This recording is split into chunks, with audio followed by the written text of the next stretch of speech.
So, hello guys!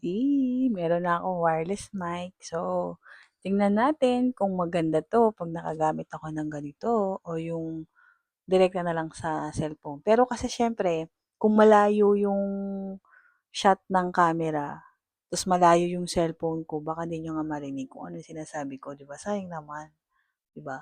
Pero feeling ko, mas magandang gamitin pagka malapitan lang yung pag-uusapan, yung parang nalilinawan ako dun sa cellphone, gamit cellphone. Tapos ewan ko lang pagka ganito, kung mas gusto niyo siya or mas malinaw ba siya para sa inyo. So, ito guys, try natin. So, ganito nga, magta-topic tayo. Ang topic natin for today's video, papaano nga sa bilang mga katulad ko na live streamer, kapagka kunyari, may mga gano'n, mga nagbibigay ng mga gifts, 'di ba?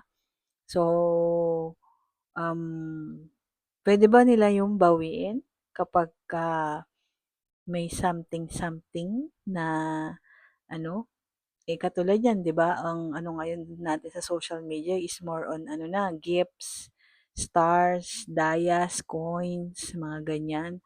Na kahit mga artista, kumikita rin sila sa pagla-live. Kaya nga mas marami ng mga artista ngayon na nagla-live na, nakikita ko nagla-live na sila, kasi yung mga vloggers, yung mga nagla-live streaming, yun na yung mas parang in demand ngayon. 'Di niyo ba napapansin na halos yung mga sumisikat ngayon is yung mga live streamer na, vloggers, YouTubers, 'di ba, yung mga nasa Meta.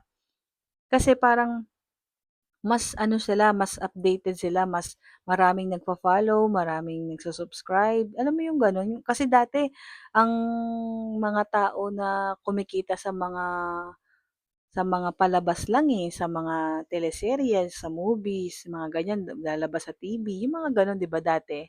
Ngayon hindi na, kumikita na ang tao individual na, hindi mo na kailangan na may manager ka, hindi mo na kailangan na may magpo-produce sa'yo, yung mga gano'n. Sariling sikap mo na, kumbaga lahat sa'yo, lahat, total package sa'yo lahat, ikaw gagawa lahat, mag-e-edit ka, script mo, lahat, kung anong gusto mong gawin sa buhay mo, or yung talagang daily life mo, yung gano'n, daily living mo, gano'n. Parang feeling ko parang ang pangit naman yata na after marami na nagbigay sa'yo, kunyari gano'n, dami ng binigay sa'yo, dami ng ginawang mga alam mo yung mga binigay sa'yo na hindi mo naman hiningi.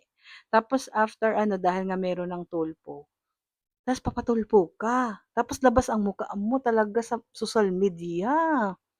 Kitang-kita ang pagmumukha mo, na mapagsabihan ka ng scammer ka. Paano kung 'di ka naman scammer?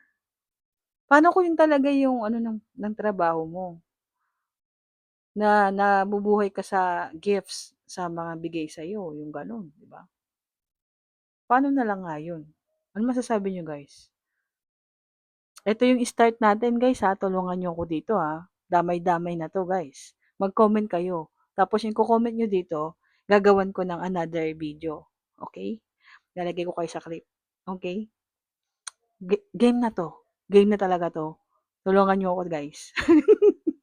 Walang trabaho si Inday, dahil nga sa pagkaka-stroke ko. Kaya kung gusto niyo malaman yung mga gano'ng bagay, yung gano'ng detalye, follow niyo ako guys, mag-comment kayo about dito sa video ha, 'yan na naman tayo. Kaya si TikTok yung algorithm niya nagkakaloko-loko na, eh. Kasi gusto nga ni TikTok kung ano yung pinag-usapan natin dito, yun yung iko-comment niyo, hindi yung hi, hello, tapos mga emoji. Hindi puwede nga emoji, eh. Kailangan kung ano yung pinag-usapan, gano'n. Okey? Salamat guys, thank you.